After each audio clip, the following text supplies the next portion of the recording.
Hello dear viewers, আজ আমরা উচ্চারণের একটা গুরুত্বপূর্ণ টপিকসে আলোচনা করব। সেটা হচ্ছে যে আমাদের ওয়ার্ডের শুরুতে কখনো কখনো পি এর উচ্চারণ প হয়, কখনো কখনো পি এর উচ্চারণ ফ হয়, আবার টি এর উচ্চারণ ট হয়, টি এর উচ্চারণ ঠ হয়, কে এর উচ্চারণ ক হয়, কে এর উচ্চারণ খ হয়। আমরা যদি কিবোর্ডগুলোতেও দেখি, বাংলা যে কিবোর্ড আছে, সো একই জায়গায় আমরা দেখি যে একইটি কখনো টয়ের জন্য লেখা হয়, আবার একইটি কখনো ঠয়ের জন্য লেখা হয়। তো এমন কিভাবে হয়, আমরা যদি বাংলা ব্যাকরণ হিসেবে বুঝতে চাই, যেমন বাংলা ব্যাকরণের ক্ষেত্রে কেমন হয়, আমরা জানি যে অল্প প্রাণ এবং মহাপ্রাণ নামক শব্দ আমাদের বাংলা ব্যঞ্জনবর্ণে ব্যবহার করা হয়। তো যেমন হচ্ছে ক, একদম উচ্চারণের জন্য কোনো স্ট্রেস লাগলো না, কিন্তু যদি বলি খ, তো সেক্ষেত্রে কি হয়, উচ্চারণটা কি হয়ে যায়, বেশি স্ট্রেসড লাগে। তো এই ধরনের যে সকল শব্দে স্ট্রেসড লাগে, ইংরেজিতে এসব শব্দকে বলা হয় অ্যাসপিরেটেড ওয়ার্ড। তো কখন অ্যাসপিরেটেড ওয়ার্ড হয়, এটা যদি আমরা এখন চিন্তা করি, অ্যাসপিরেটেড ওয়ার্ড অর্থাৎ হচ্ছে পি এর উচ্চারণ কখন প না হয়ে ফ হবে, টি এর উচ্চারণ কখন ট না হয়ে ঠ হবে, এবং কে যে উচ্চারণটা হয়, অর্থাৎ সি এর উচ্চারণ কখনো ক হয়, কখনো স হয়, আবার কে এর উচ্চারণ কখনো ক হয়, কে সি এর উচ্চারণ কখনো খ হয়। তো কোন ক্ষেত্রে হয়, এটাই হচ্ছে মূল আলোচ্য বিষয়। তো অ্যাসপিরেটেড ওয়ার্ড সাধারণত শব্দের শুরুতেই যদি পি, টি অথবা কে থাকে, অর্থাৎ ফি, টি, কে থাকে, এগুলোর ক্ষেত্রে উচ্চারণের ক্ষেত্রে আমরা কি ব্যবহার করব, সেখানে পি এর উচ্চারণ প না হয়ে ফ হবে। তো আমরা এখানে কয়েকটা ওয়ার্ডকে এক্সাম্পল হিসেবে ব্যবহার করেছি। যেমন প্রথম যে উচ্চারণটা আছে পট, পি ও টি, ফট। তো এখানে আমরা পট বললে হবে না, এর উচ্চারণটা হবে কি ফট, বিকজ পিটা এখানে শুরুতে আছে। এরপর হচ্ছে টপ, আমরা বলি কি টপ, বাট কী হবে, টপ। এবার হচ্ছে আমরা যদি বলি ফনেটিক্স, এমন হবে না, বিকজ এখানে পিটা শুরুতেই আছে, এর জন্য কী হবে, ফনেটিক্স। তো ক্লোজ, আমরা বলি কি ক্লোজ, হবে কি ক্লোজ।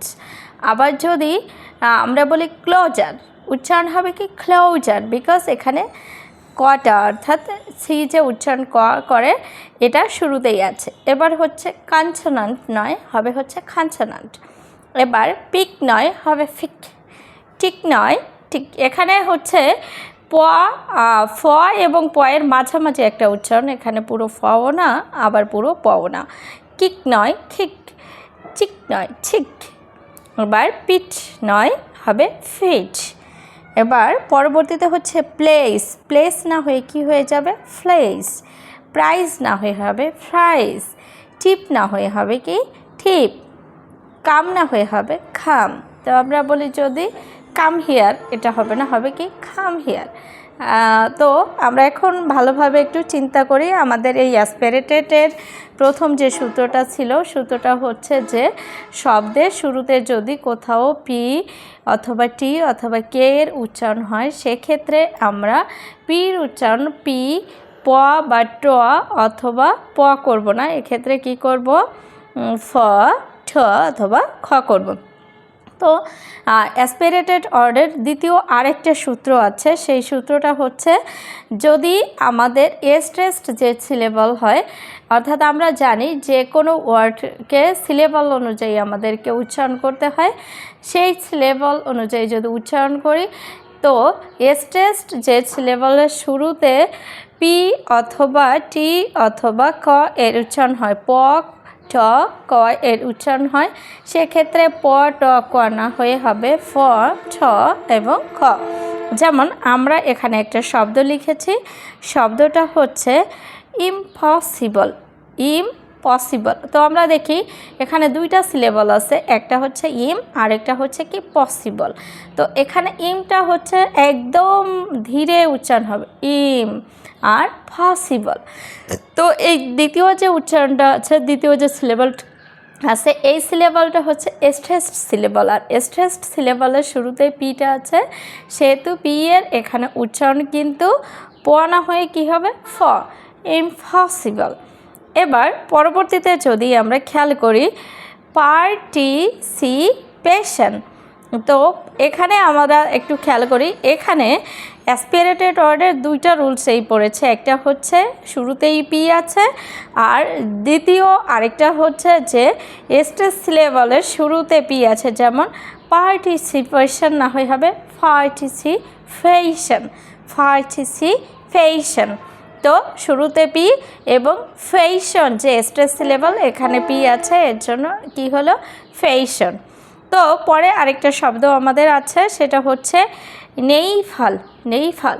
তো আমরা খেয়াল করি এখানে আমরা নে, এইটা হচ্ছে ফার্স্ট সিলেবল, দ্বিতীয় সিলেবল হচ্ছে ফল।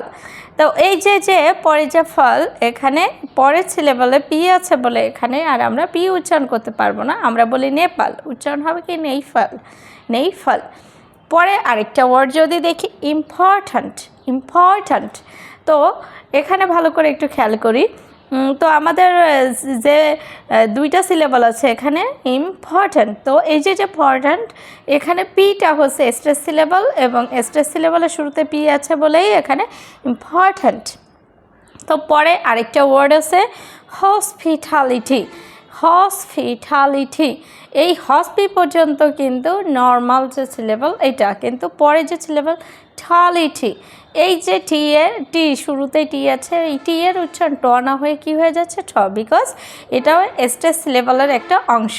তো কি হচ্ছে হসপিটালিটি, হসপিটালিটি। তো পরের আরেকটা শব্দ আমরা এখানে আসি, পরের শব্দটা হচ্ছে কন্টিনিউ, কন্টিনিউ।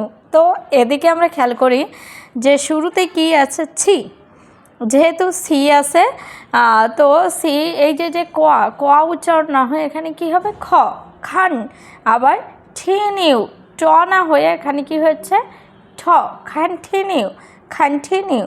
তো অপরচুনিটি, অপরচুনিটি, অপরচুনিটি আমরা উচ্চারণ করি অপরচুনিটি, উচ্চারণ হবে কি অপরচুনিটি। তো ট এর উচ্চারণ কি হয়ে যাবে ঠ। তো পরে আরেকটা শব্দ প্রোটেকশন।